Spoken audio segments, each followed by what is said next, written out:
True story, my son's 5.5 years old. We go to the pool. I said to my son, Eddie, I want to make you a deal.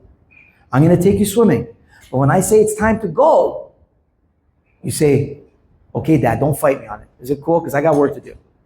Deal? Deal. Okay. We go to the pool and he's swimming. Time comes. Eddie, it's time to go. Oh, come on, Dad.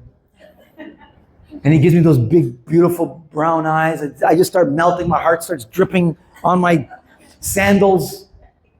Chocolate everywhere. And I say, you know what? It's a coaching opportunity. I said, Eddie, I'll make you a deal. He's like, what's that, Dad? I said, if you can swim the width of the pool, here's a deep end, here's a shallow end.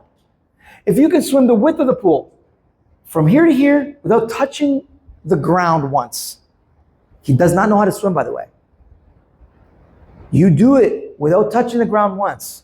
Not only are we going to stay longer, we are going to be the last people to leave this swimming pool. We're going to wait for the lifeguard to kick us out and say, sir, please, I got to catch my bus.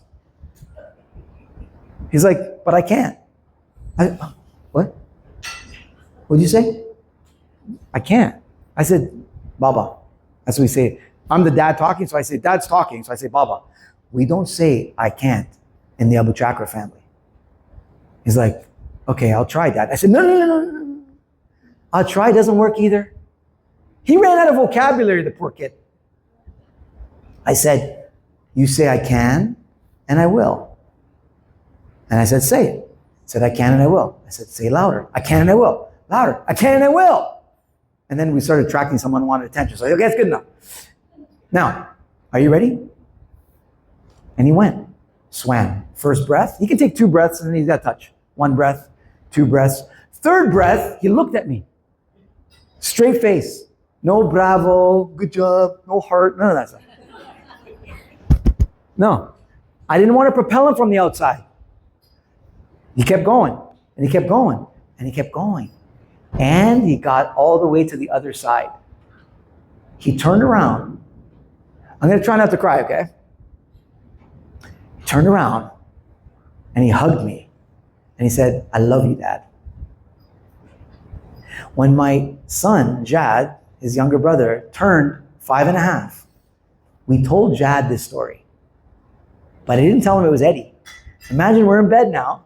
Imagine you guys are sitting with me and I'm, I said, do you want me to read you a story? You're crying, huh? It's beautiful. And I say to Eddie, I'm going to tell Jad. I said, Dad, okay, I'm not going to tell him to you. You want me to tell him to you? He said, no, don't tell me. So Jad, I always start my stories with my kids. Once upon a time in a land far, far away, there was a little boy. He was 5.5 at the time. But I said, there's a boy who's 5.5. And I said, he was afraid of swimming. I told him the story. At the end, his eyes were like this. I said, Jad, do you want to know who that kid was? And he said, who? I said, it's your brother Eddie. I'm not freaking kidding you. I did not plan on telling you this story. If I said to my wife, guess what story I told them, she would never guess it's this one. Because I had no plan of telling you this. But it's so interesting that stories have a life of their own. I'm just a vessel getting it to you to inspire you to do something incredible. And guess what? Yesterday, I'm not joking. Yesterday, my son, Jad, was swimming. And when I told him, Jad, how did you swim? Because I've been trying to teach him. He's 8. He doesn't know how. He said, Dad, I said in my mind, I can and I will.